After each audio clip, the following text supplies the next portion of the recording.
Views expressed by Casters Guild members are only the opinions of that member, and that could change from day to day. Guild members may use mature language, but that in no way means they are mature. Listener discretion is advised. Star Trek Day brings some surprise announcements. Silk Song dominates the news cycle, and Looney Tunes declare, that's not all, folks. That's the spell we're casting tonight on Casters Guild.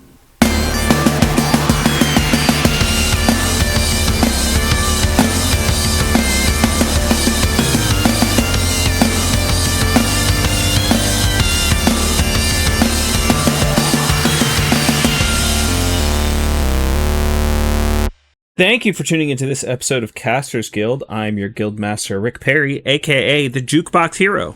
And I'm your guild master, Baron Kane, and some people call me Maurice. I'd heard that about you.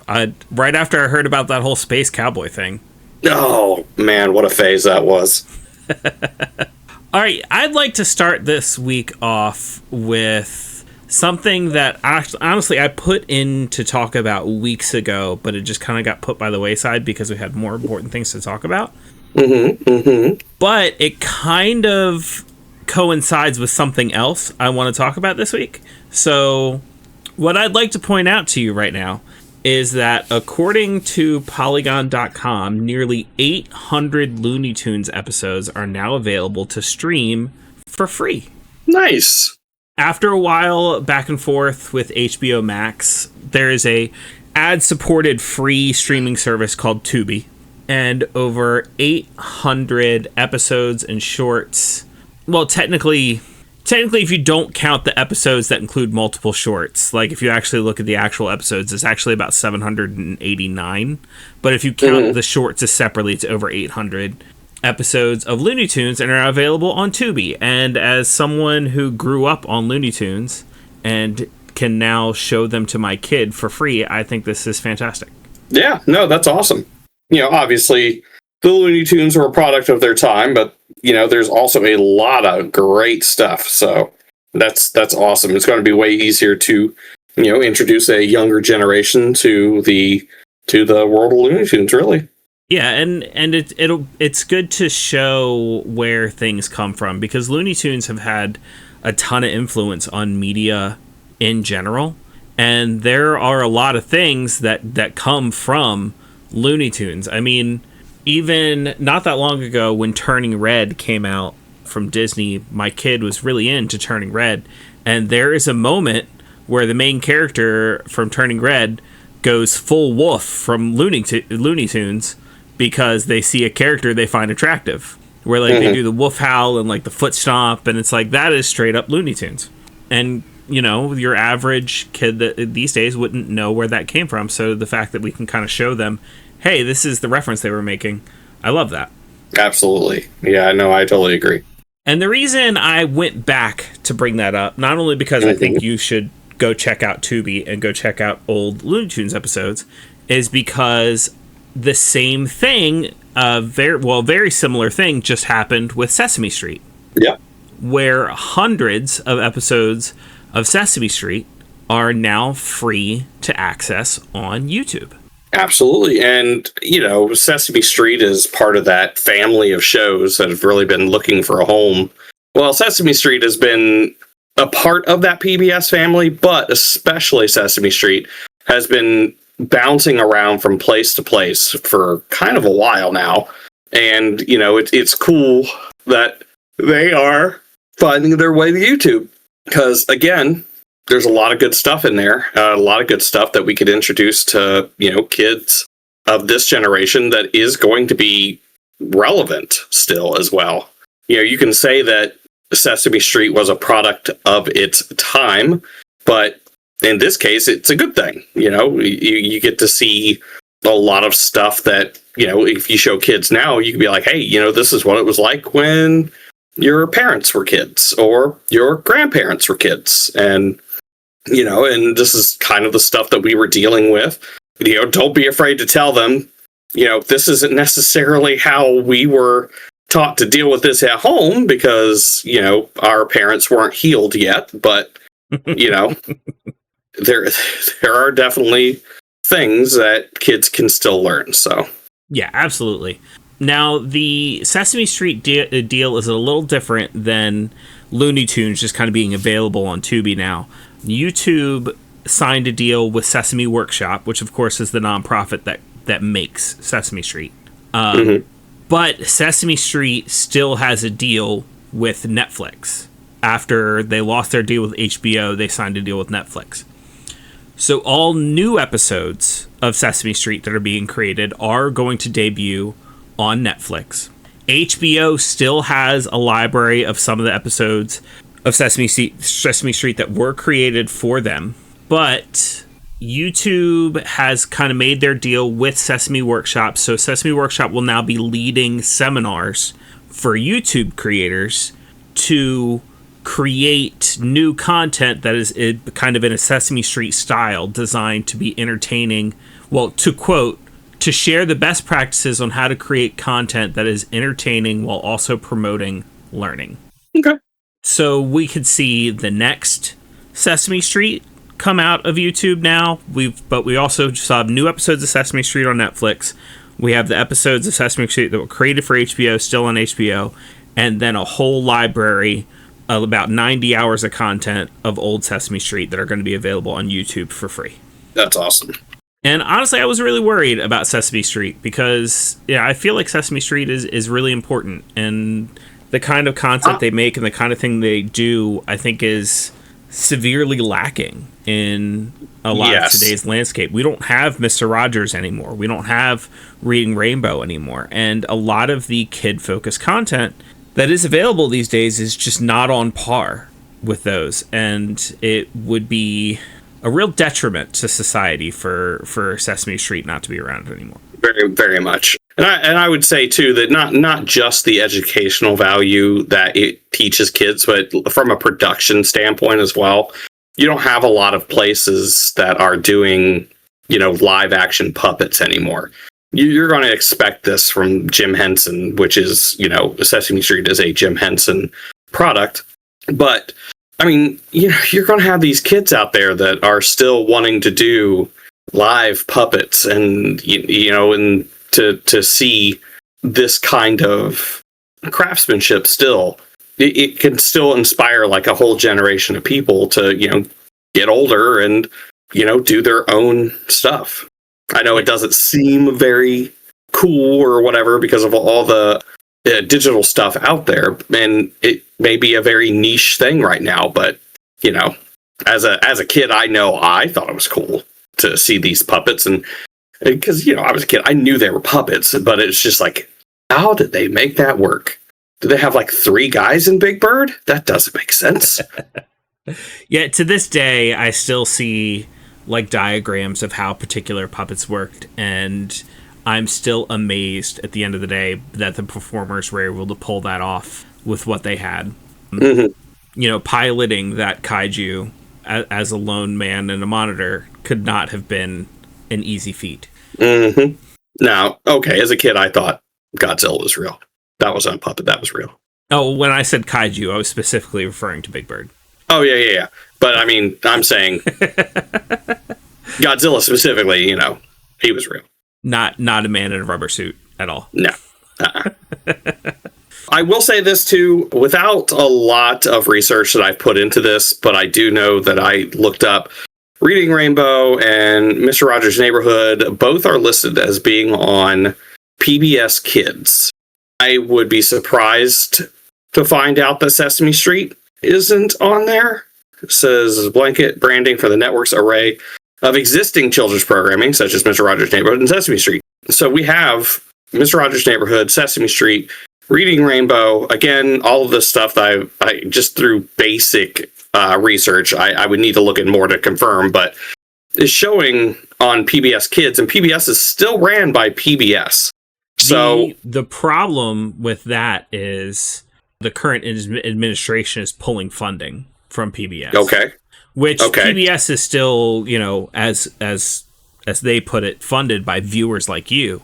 And they can still do those drives. A large amount of their funding still came from the government.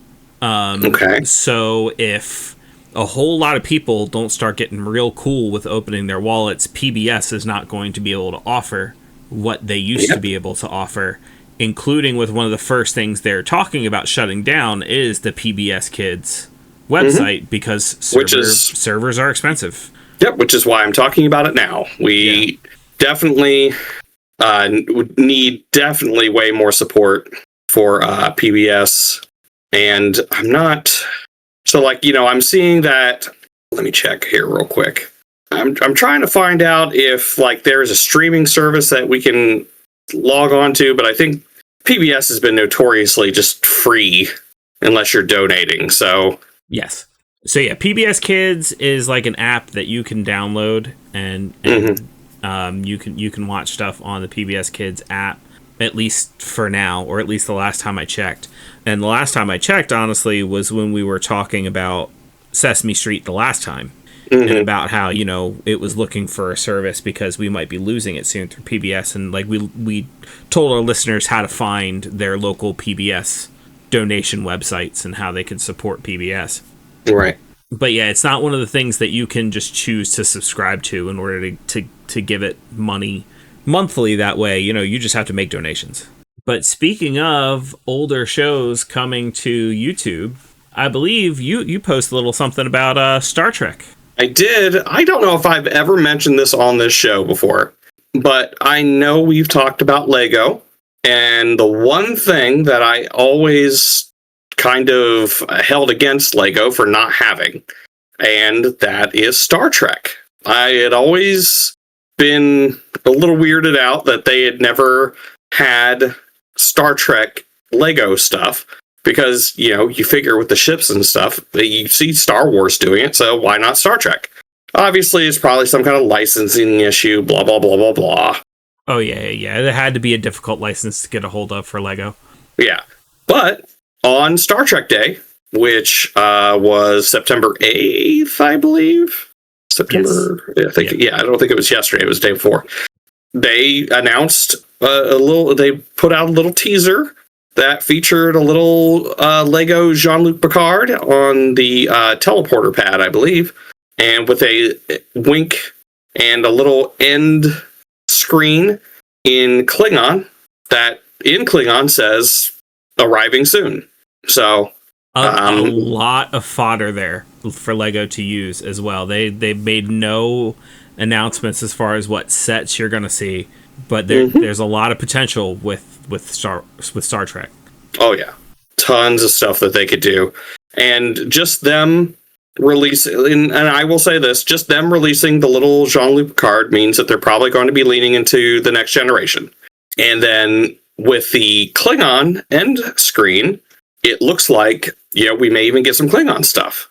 So thinking about it being in the Enterprise D next generation kind of timeline, we're probably going to get the same era of Klingons. It'd be real cool if we could get some of the original stuff. So I'm going to make a prediction right now. Lego has been doing a lot of these sets where you buy a set and you could build either thing A or thing B that are very similar to one another. Like, for example, with the Legend of Zelda set that they released, you could either build the Deku Tree from Ocarina of Time or the Deku Tree from Breath of the Wild. I'm going to make a prediction here and say that we're going to get a combo Enterprise set where you can either build like an Enterprise from TNG or an Enterprise from another series. Okay, you can see that. And that's just 100% my own speculation. I have nothing to back that up. Sure. Yeah, I don't have a lot of experience when it comes to Lego stuff. There have been a couple things that I want, and to be honest, they've been way out of my price range. So I'm not 100% thinking that I'm going to be slamming down on any of these Star Trek sets. But I mean, maybe we'll see. I definitely know I'll be able to build them with the spawn and stuff. So. Let's say money were no object. What is your must buy Lego set if they come out with it from Star Trek? Oh, okay. A must buy. Let me give you maybe my top 3. Okay. Deep Space Nine. Okay. The station itself. All right. The Enterprise A, And then, there's so many things I would love to see. But I will say a bridge set, like a full bridge set for Enterprise A. Oh, so like the interior. Yes. Oh yeah, that would be cool. I wasn't even thinking interiors. Like my mind immediately went to, they could do all the different Enterprises, and you could have a Romulan ship, and you could have like the Borg cube. Yeah, Borg cube was one of the things I was thinking of too. That'd be crazy. But I didn't think about a single interior. But yes, that would be amazing. Oh yeah. A lot of fun you could have with that one, especially like if they did the whole like. You got the bridge crew set there, and then you have like maybe a couple mini sets on the back end. So like maybe like a transporter room on the back end, or like a med bay or something like that. Holodeck. Well, unless it's the original series, because they don't really have a holodeck. They have the recreation room. Yeah. I was just thinking more overall, like just different interiors that you could add. Sure, but yeah, no, that'd be a lot of fun. Also, I would like to point out that with the Next Generation crew coming out, let's just hope we get the full crew, right? Mm-hmm. I want a Data and LaForge, and then I want to take my Data and LaForge, and I want to put them in everybody else's Lego sets, and they're going to be holodeck hopping. That sounds awesome. Or just get a Barclay. That's all I need. I'll just get a Barclay, and he's just everywhere he goes. It's just a holodeck. Just take your Barclay to the Lego store and like take pictures of it next to different things. Just Barclay and a holodeck again. Oh, that's a great idea. Yeah, I'm going to do that. Oh man, but the reason I connected that to YouTube was because along with that announcement, they announced that there will be an animated YouTube series designed for preschoolers. Okay. So it's coming straight to YouTube Kids. And I'm going to read the quote right off the Geek Tyrant article here. Apparently it is developed and produced by Nickelodeon Digital Studio in association with CBS Studios. Star Trek Scouts follows 3 8-year-old friends, Junior, Sprocket, and Rue, as they train to become Starfleet explorers by going on epic out-of-this-world missions that push them to discover, grow, and boldly go. Hey, I had my doubts about Star Trek Prodigy, and I was pleasantly surprised with how good it was. So I'm willing to give this a shot. And this may not be my Star Trek. I will openly admit that Star Trek Discovery was not my Star Trek. But it's someone else's Star Trek, and they're more than happy to have. I'm more than happy to let them have that Star Trek. Yeah, you know what I mean. I'm not gonna. This is targeted at preschoolers, so I'd be surprised to find that it's your Star Trek. You'd be surprised to know how much preschool network shows I enjoy. So, well, honestly, I feel like you and this show will probably have a very similar relationship to me and Spider-Man and His Amazing Friends. Mm-hmm. Which is, designed for preschoolers and like stars like 3 little kids who are, Spider-Man, Spin, and Ghost Spider. And it's not for me, but I sure am glad it exists because it sure did get my kid into Spider-Man the way that like the Spider-Mans that are made for me never could at the age that my kid is now. Oh, right. Yeah. Oh, yeah. Like, I would imagine... let's just say even 6 years ago, like pre-COVID, weren't we like directly in the midst of some superior Spider-Man, which not the best one to introduce to kids. No, definitely not. So there's that. But yeah, the first 2 episodes are already available on YouTube, and apparently they got another 18 episodes that will roll out over the year. And they put those on YouTube? Yep, the first 2 are available on the Monster Machines YouTube channel. Okay. Cool. They're also available on Nickelodeon's Blaze, which is apparently some sort of Nickelodeon exclusive streaming service, but I mean, if you can just get it on the Monster Machines YouTube channel, do it that way, it's free. Cool. They made a couple other announcements, Star Trek related announcements, at being, Star Trek Day. Star Trek will be in the upcoming Rose Parade, on New Year's Day, specifically promoting Starfleet Academy. Cool. Yeah, I'm excited about that. Well, I mean, the Star Trek Academy. Starfleet Academy is still aiming for an early 2026 premiere. Mm-hmm. And Strange New Worlds is wrapping up its third season by the day of recording tomorrow. But, it'll already be all wrapped up by the time you're hearing this. But seasons 4 and 5 are already in the works. Yep. And there is a con scripted podcast that just launched. That is a basically backstory leading up to Star Trek II, The Wrath of Khan.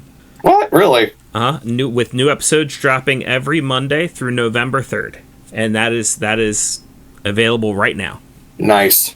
Well, at least the first episode is. And by the time you're hearing this, the second episode will be as well. And the last thing I saw as far as their announcements, Star Trek has a partnership with Webtoon now. That means they will be introducing new digital comics, Star Trek comics, through Webtoon. I could be down with that.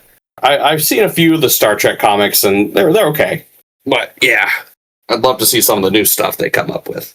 So, yeah, I mean, looks like Star Trek fans, depending on how diverse you're willing to be with your media, you'll be eating good over the next year. Yeah, absolutely. I just hope that the effect that certain powers have been having on Paramount don't come and bite that property in the ass. I think it just depends on how much money the property is making Paramount, because Sure. So we all know, like, we don't have to beat around the bush about it. We all know the current administration got Colbert shut down. Right. But to be honest, Colbert probably wasn't making Paramount or NBC. No, not NBC. That is it's Paramount. It's Paramount. Okay, NBC. It probably wasn't making that amendment ton of money.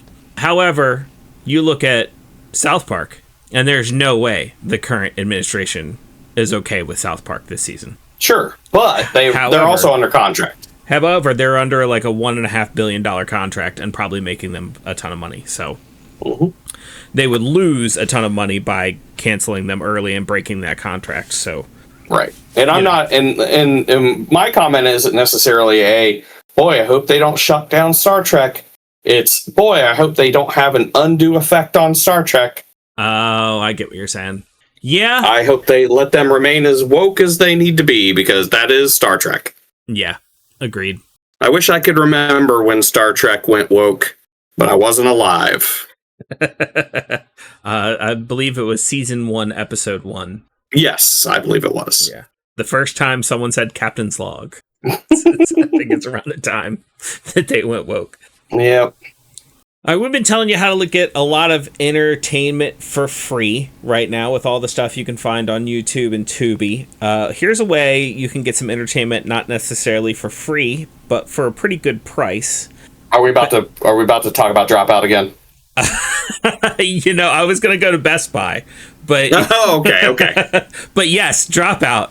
You should absolutely go check out their stuff. Yeah, if you don't have a Dropout subscription yet, what are you doing? Oh, man. Okay.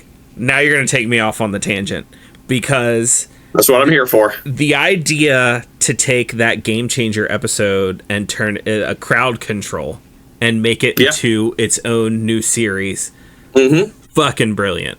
Hey, I called it that night. You did. The night I watched it, I called it. I was like, that's going to be a spinoff. Watch. Sure as shit. Make Some Noise got it, and now Crowd Control's got it, and I love it. That's yes. Get yourself a Dropout subscription if you don't have it. Yeah, Crowd Control, that one has some staying power. There are certain spinoffs that they had that didn't have a lot of they were definitely a lightning in the bottle when it happened, and then they tried to spin it off, and it wasn't great. But this one, I'm hoping, isn't just a lightning in a bottle. Because this is going to be I think, a great way to showcase a lot of stand-up comedians that wouldn't necessarily be getting a lot of limelight. I mean, hell, one of the comedians, I think that he was on that. Regardless, there is a comedian who is on Dropout. God, was he on Crowd Control? Anyways, he just got signed to SNL. Oh, that's fantastic. Mm-hmm. Okay, no, he was not on. I don't believe that he was on. He was not on that episode of. No. Sorry. Yeah, he wasn't on that episode of Dropout, but he was on an episode of Dropout, and he just got signed over to SNL. But that's just kind of showing the exposure that a lot of these comedians are getting. And mind you, Sam Reich is not paying his comedians in exposure. He is paying them very well and also giving them exposure. All right. But yeah, I know that was a long a long walk. No, but I mean, like that's good news. I mean, if anything, I think could it be a controversial opinion that maybe that comedian is getting paid better on Dropout than he will be on SNL? Boy, that's I mean, if you look at pure like episodes appearing in work put, and it's Jeremy Colhane, by the way. Jeremy Colhane is the one that got signed over. If you look at the work put in, episodes appeared in, all that stuff versus how much you're getting paid for it, I don't know. I think that it might be. I mean, even if it were a quote unquote pay cut, I mean, like it would still be obviously difficult to turn down, and obviously it didn't turn it down, and you'd have to be insane to turn it down because being on SNL will do fantastic things for your career. Well, it can. Yeah. It is possible that it would. Yes. So yeah, but still, I just think it's funny that we even have to think about the fact that it might be a pay cut. All right, but back to the topic at hand. Best Buy. If you're looking for entertainment for cheap, they just put a bunch of games on clearance. This is one of the few times we can actually talk about a sale on the show, because of being on clearance, they're not going to go back up in price by the time you're hearing this. If anything, they might go down a little bit further. But I got a list of games here that just hit clearance that I got off of Kotaku. Starting with Watch Dogs Legions, it was $15. Now it's only $8. I personally have never played a Watch Dogs game, but I know they got really great reviews. I know they're really hyped up by the people who are into Watch Dogs. So definitely worth checking that out. Mm-hmm.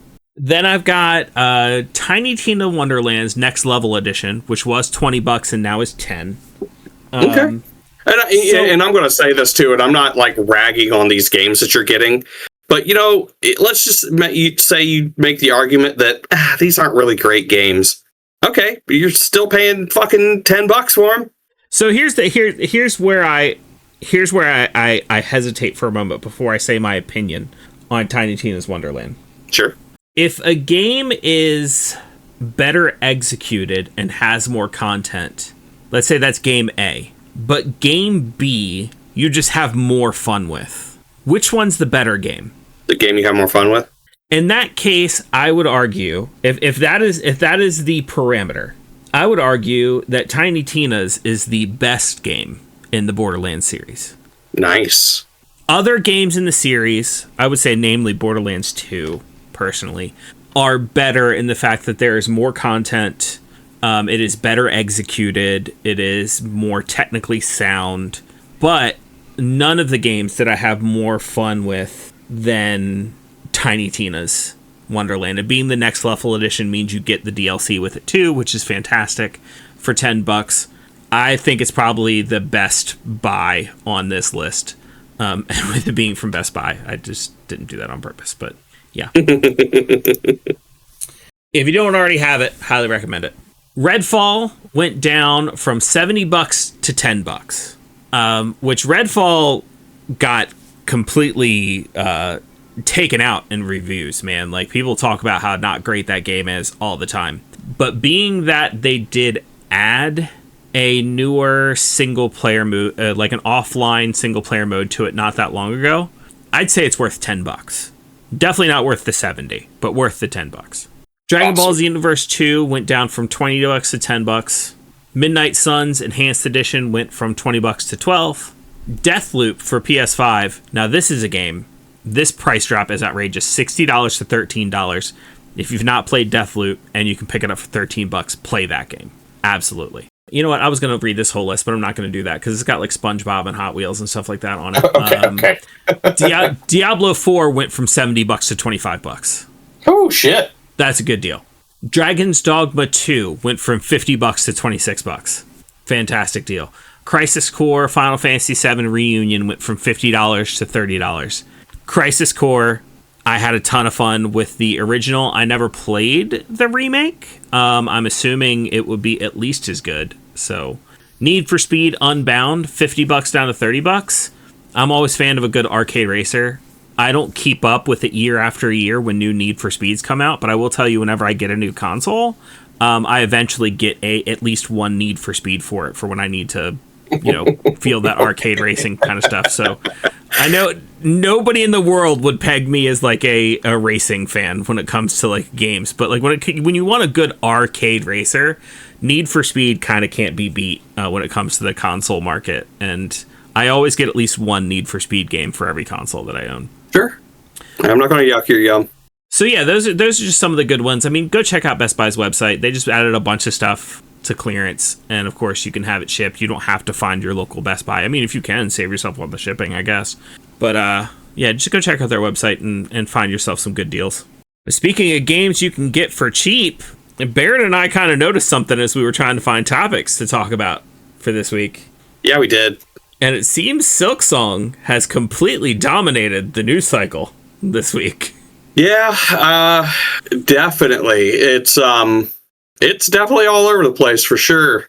I will say it's not my cup of tea, but there's a lot of people drinking this tea. I can't help but notice. I personally am a big Metroidvania fan, and Hollow Knight took many hours of my life, and I still never beat that game. The difficulty curve kind of spikes very quickly in Hollow Knight, and never in the way that it made me not want to play it, but I just don't think I was good enough to finish it. I was willing to take the punishment because it was good enough of a game. I did not get good, as the kids say. And a lot of fans are saying Silksong is even more punishing than Hollow Knight was. Really? But you want to talk about a hugely popular title, and it released at $20, which this game easily could have released at $60, and people still would have paid it with all the hype that surrounded it. But Hollow Knight, the original, released at $15, and that's where it stayed. It's still at $15, meaning if you've never played either of these games, but you're a fan of Metroidvanias, you could pick them both up for $35 right now, which is fantastic. Yeah, it's a hell of a deal. A lot of people hated the fact that they had to wait 7 years between Hollow Knight and Silksong. I say Team Cherry is 3 guys. Yeah, I don't want to hear it. I'm still waiting on Hana Chocolatier. Y'all can get fucked. Team Cherry is 3 guys, and they took 7 years to make Silksong, and I think that's very reasonable, especially By the way, for them to turn around and release it for $20. and this is not me saying I want to hear a bunch of you guys bitching about not getting Hana Chocolatier yet. Y'all can shut your fucking face about that. That's one guy. That is one guy doing that. You can shut up. You give that man some time to make this game. In fact, Silksong is so popular that when it released, it crashed Steam, it crashed the Nintendo eShop, and it crashed the PlayStation Store. Every store it was available on crashed because so many people were trying to buy this game. Ouch. Yeah, that's crazy. And because it's such a good game, and because it is priced so correctly, pirates on Reddit are banding together saying that they vow to pay for this game. Hot damn. Yeah, I mean that's really cool. I think that there are, times when pirates are cool. There are definitely times when they're not. But, for them to just be like, yeah, we're not pirating this game. We are going to buy it. We are going to put money into this game. Yeah. Why the fuck not? It's like the whole point of people, well, supposedly the whole point of people pirating is because we can't afford the bullshit that these game companies are putting out. Mm-hmm. So, yeah. Happy customers don't pirate. Yeah. It's that simple. If you release a good product at a reasonable price, people will pay it. Yeah. You're always going to have people who steal. That's just That's it. Don't get me wrong. 15 minutes after the game's released, it was available on pirating websites. Sure. That's what I'm saying. People are going to steal.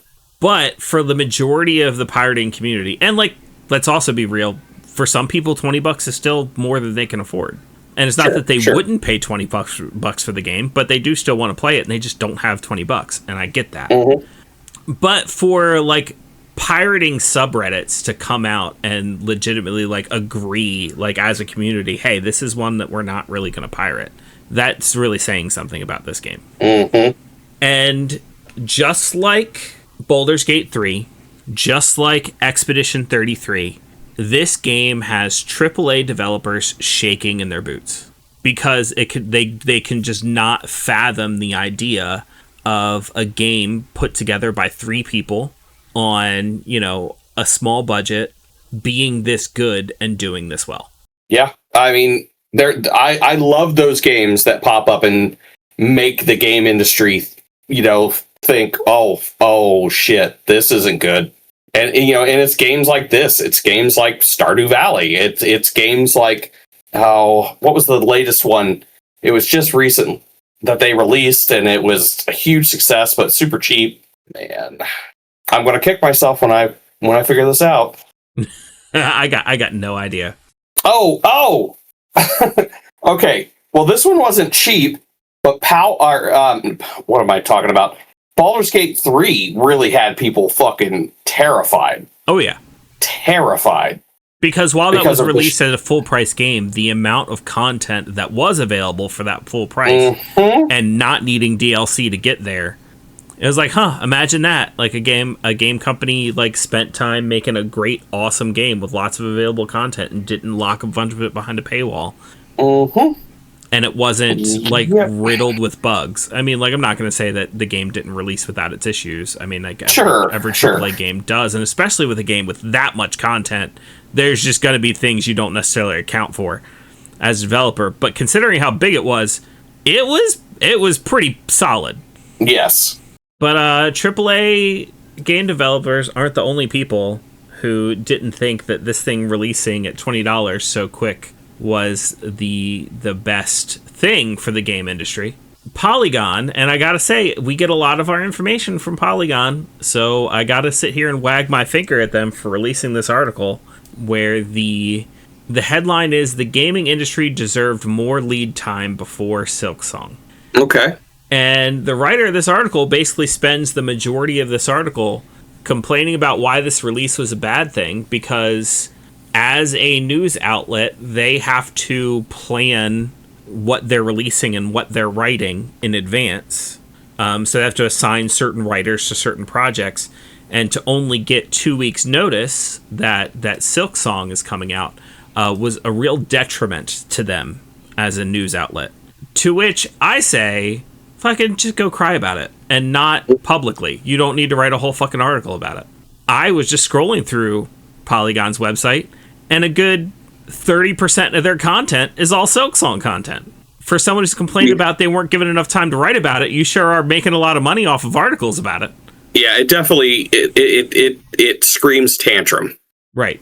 They're also saying it's bad for the game industry because there are quite a few indie games that have pushed back their release in response to the release of Silksong, because they were afraid that they would be overshadowed by Silksong. Okay. Well, I will say that there are a lot of games that did push their stuff back. A lot of them took it in good humor. There's a game called Little Witch in the Woods, and it was supposed to come out, and they posted a cute little picture of the main character on the ground with a broken broom with the main character of Silksong's shadow overshadowing them. Yeah, and it's like, that's cute. It's probably smart that they did this, and them pushing it back is not going to hurt their game at all. No. I mean, here's the thing. If you are pushing your game back because Silksong released, it's because you don't believe that your game can stand up to Silksong. Well, I mean, it doesn't necessarily have to mean that. It could also mean that Yeah, they're not saying that their game isn't good enough to do it. They're just recognizing the power that this game has. And they have a brand new game with no previous games before that. And this game that already has a legacy, they're giving it the space to breathe. I don't think. Let me clarify when I say. Sure. I'm not saying when I say your game can't stand up to Silksong. I'm not saying your game isn't good enough to stand up to Silksong. I'm saying there could be many reasons that your game can't stand up to Silksong, and brand recognition is one of them. I mean, Hollow Knight already built up its reputation, and Team Cherry built up their reputation, and then over the past 7 years, there's just been a lot of hype built up around Silksong. Sure. So if you think one of the reasons your game can't stand up to that is because of that hype, I get it. I'm not downing anyone who believes their game can't stand up to Silksong. I don't think anything I would ever make could stand up to Silksong. I would also, like, if I were making an indie game, I would also push the release date. If Silksong was like, "Hey, we're coming out in 2 weeks," I'd be like, "Well, let's hold this back for a little bit." I get it, but to say that it is bad for the indie scene, I think, is sensationalism at its best. Oh, yeah. I really, really think that this is just a case of giving this game room to breathe, giving it a platform to stand on, while at the same time kind of using the release to promote your release. Because it's kind of what they were doing, know? And it's fine. It doesn't have to be weird like that, but whatever. Now, to all the AAA game developers who think that the release of Silksong is bad for their industry, I will say you're damn right it is. And it should be. Yeah. Because gamers are realizing that a lot of these AAA games are being made by executives who have spent more time counting money than holding a controller. And they don't know what they're doing when it comes to making a game.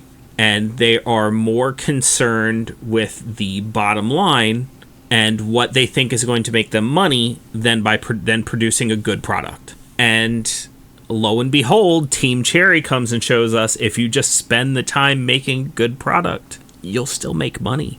If not, probably more of it. Which is a lesson that these AAA game developers need to learn. Absolutely. But if you're gonna make an article or complain online or talk in boardrooms and expect me to feel bad for you because Team Cherry made an awesome game and priced it correctly, that's just not going to happen. Cry more is all I have to say. But moving on from that, I have just recently seen that we are going to be getting a couple of new video game adaptations for live action movies or series coming through. And recently, when it comes to live action video game adaptations, Hollywood in general, we're going to say, has been doing pretty good. Mostly Amazon, but yeah. Yeah. Yeah, mostly Amazon. Which one of them is Amazon? I actually just recently saw an article that Amazon is bringing Life is Strange to Amazon Prime as a live-action adaptation. The game I still haven't played yet, but has been highly recommended to me. I just haven't gotten to it. Oh, yeah. God. Okay. Here's the thing. I do think you will really like Life is Strange. There are reasons I would not recommend it to you. Okay. And a lot of those reasons are the same reason I wouldn't recommend that you watch, like, Grave of the Fireflies. Got it. I'm there. But I wouldn't say it's as bad as, let's say, Grave of the Fireflies, but, like, it is definitely an emotional story. I would say, did you play the Walking Dead game by Telltale?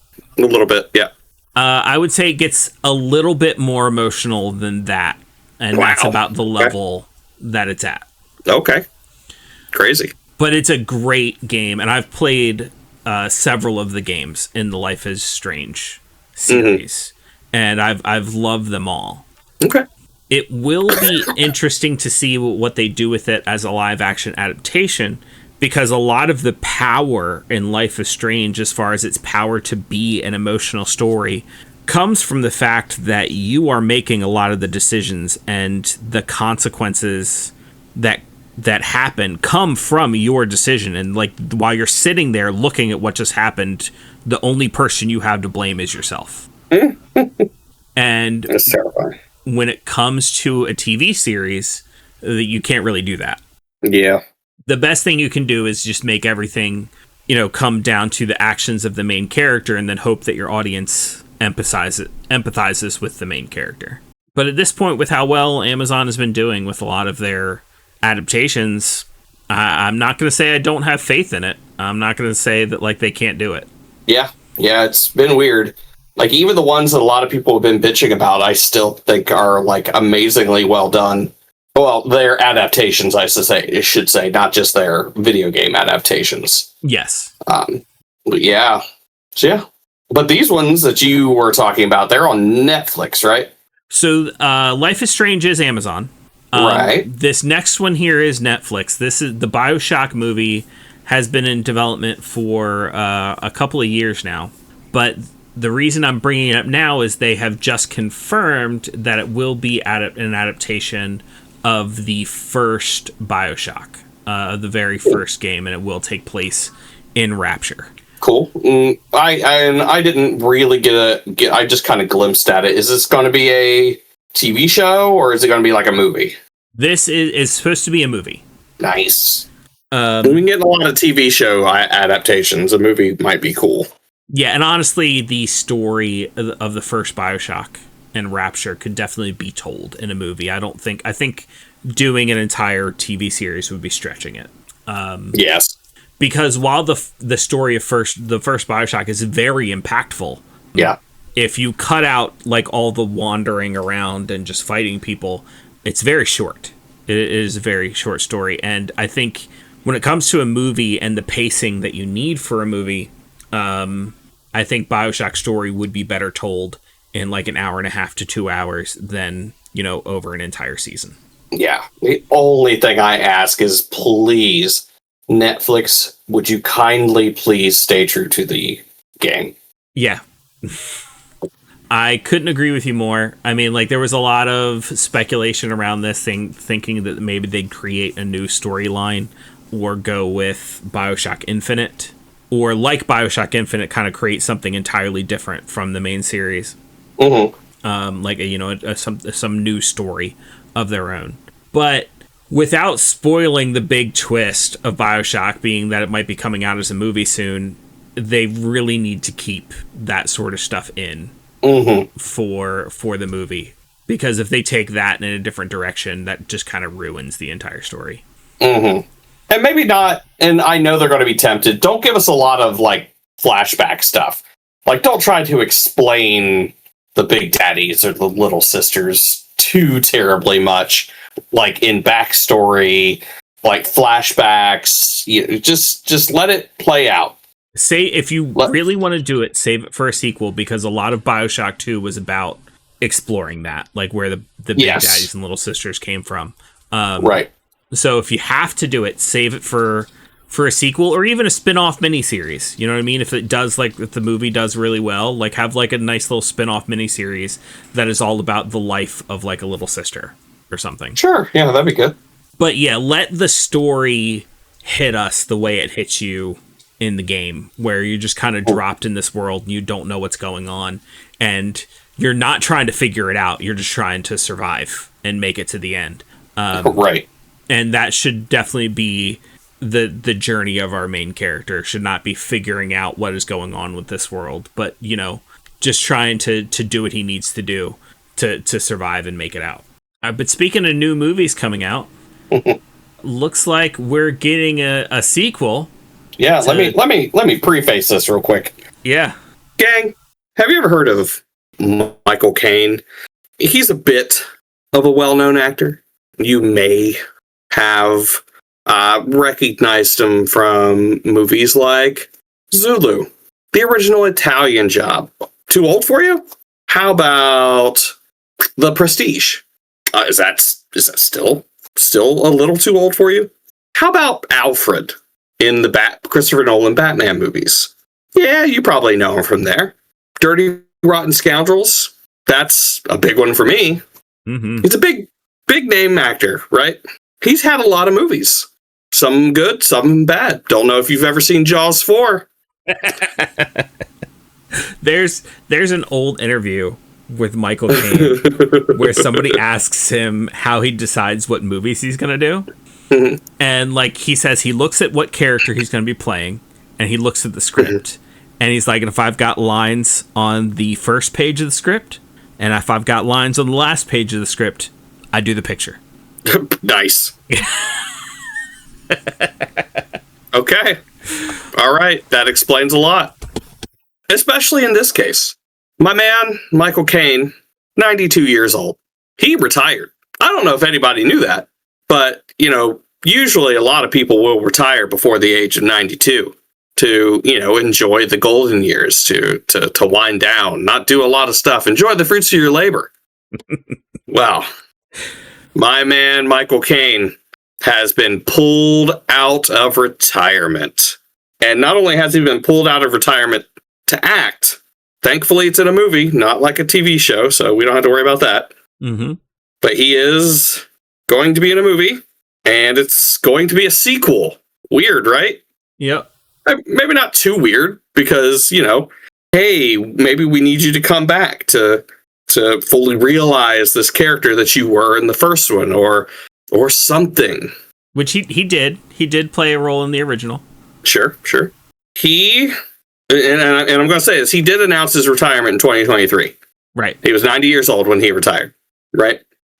So he wasn't retired for very long. Let's just face it. But at 92 years old, he is coming out of retirement to be in the sequel to The Last Witch Hunter, starring Vin Diesel. Came back for Vin Diesel, baby. Wow. Wow. Like, I don't get it. For those of you who have never seen The Last Witch Hunter, it's a movie that Vin Diesel once claimed was inspired by his at-home D&D campaigns. The ones that I'm still not convinced ever happened. Okay. Vin Diesel strikes me as the kid who bought the D&D books, or like his friends had D&D books, or somehow he got his hands on D&D books and like he read them and like fell in love with the idea of D&D, but like never once played or got into an actual campaign, but told everybody like he played it all the time. Mm-hmm. That's how I envision Vin Diesel as a person. Yeah. So anyways, yeah, they got him coming back. But the movie itself wasn't great. Not fantastic. But I will say it did great overseas. It did fantastic as far as like, you know, numbers. I mean, there had to have been some people that liked it, right? Yeah, totally. Oh boy. It was really well promoted. Oh boy. I mean, I'd never watch it again unless it was like an MST3K kind of situation where I'm just sitting down to... I feel like I've talked to my therapist about it. No, you did not. It might have happened. My explanation for this is Michael Caine just had to have fun on that set for the first one, and he's just going back because he's got nothing else to do right now. Look, yeah, it's pretty much. I'm pretty sure. Like, what's his statement on this? And I'm getting this from Variety. I'm just going to read the whole quote, right? Because he told BBC Radio 4. I've figured I've had a picture where I've played the lead, and it's got incredible reviews, which I'm sure it did. The only parts I'm likely to get now are old men, 90-year-old men, maybe 85-year-old men. And I thought, well, I might as well leave with all this. I've got wonderful reviews. What have I got to do? What have I got to do? What have I got to do to beat this? What have I got to do to beat this? I think the idea is that there's nothing else that he could do right now that would be better. Oh, than that makes sense. The Last Witch Hunter 2. Like this is his best option. Oof. Yeah, but you're coming out of retirement for this, Michael Caine? I think a better option might have been to just stay in retirement. Yeah. What did you got to do to beat this? Stay in retirement. Stay retired. I mean, I don't know. I mean, I hate to say this, Michael Caine. You're 92 years old. You got money, right? I hope, unless someone is like old man embezzling you. But Possible. you got money. Yeah, no, it's totally possible. You got money. You don't need more money unless you're really looking to leave your kids and grandkids some money. At 92 years old, man. I hope I'm not working at 92 years old, no matter what I'm doing. Crazy. Sure. Maybe he's just gonna pop out and just do a little thing, though. You know what I mean? Like, maybe he's just gonna come in, do a little cameo, and he's like, yeah, give me my $1 million, I'm out. Yeah, I mean, previously he very much played the old man mentor character. So you got to imagine it's the same type of character he's playing now, where he's not going to be the one out there swinging swords and slaying witches. Yeah, crazy though. I hope he's okay. Yeah. I hope he has fun. And I hope this is a good experience for him, and like that's honestly what it's all about. It's just like, he'd rather do this than putter around his house because it's a good time, and maybe there are people who will work on this movie who are his friends, and he just kind of wants to hang out. In which case, I don't blame you. Right. All right. In the last topic for tonight, this could lead to a couple rants. We'll see where this goes, but blaming video games on violence is as tried and true for the media as saying that Dungeons and Dragons is brought forth by the devil. The big difference is, as far as I know, the media is no longer claiming that D&D is demonic, but there is some brand new coverage on why video games cause violence. Now, that being said, the man that is currently claiming that specifically school shootings are being caused by kids playing too many video games is the same man who claims that there's no connection between HIV and AIDS, the same man who claims that fluoride in water causes IQ loss, and the same man who is saying that there is scientific proof that vaccines cause autism. So why is anybody putting any weight behind this, what this man says? Because it's Robert F. Kennedy Jr., who is currently our U.S. Health Secretary. What the fuck? Yeah. This is the idea of video games causing violence has already gone to court several times. Between Night Trap and Mortal Kombat and, even newer examples around the time when people were trying to blame video games on Columbine. It's been proven several times that there is no link between video games and violent behavior in children. But it's not going to stop people from claiming it, because it's a whole lot easier to say these kids were violent and committed school shootings because they played video games than it is to, make legislation to make it more difficult for these kids to get their hands on a gun. You know what's fucking crazy too? Tying this back to the beginning of the show. Do you know who the fuck he was talking to? Who asked him this question? I do, but let's go ahead and tell our listeners. Lisa Desjardins, who is a PBS News person. Speaking, so I'm like looking at this Kotaku article, and all I saw was speaking to PBS, and my brain went away. I'm like, what do you mean speaking to PBS? Does PBS stand for something else? And then I look, and it's like, no, fucking PBS News. PBS News asked them this, and that's his fucking comeback with that. I do like how he acknowledges that they have mass shootings every 23 hours. He acknowledges that. That's great. It's weird how when they have a scapegoat, or they think they have a good scapegoat, all of a sudden they acknowledge that all the statistics are real. Yep. And that there's been over 100 school shootings over the past decade. All of a sudden, when they want to blame video games for it, then that statistic is real. Yep. And I do want to point out that, school shootings have been a thing since the 1950s. Y'all just didn't know about it because, people didn't talk about that shit back then. That you didn't have such wide coverage of shit before.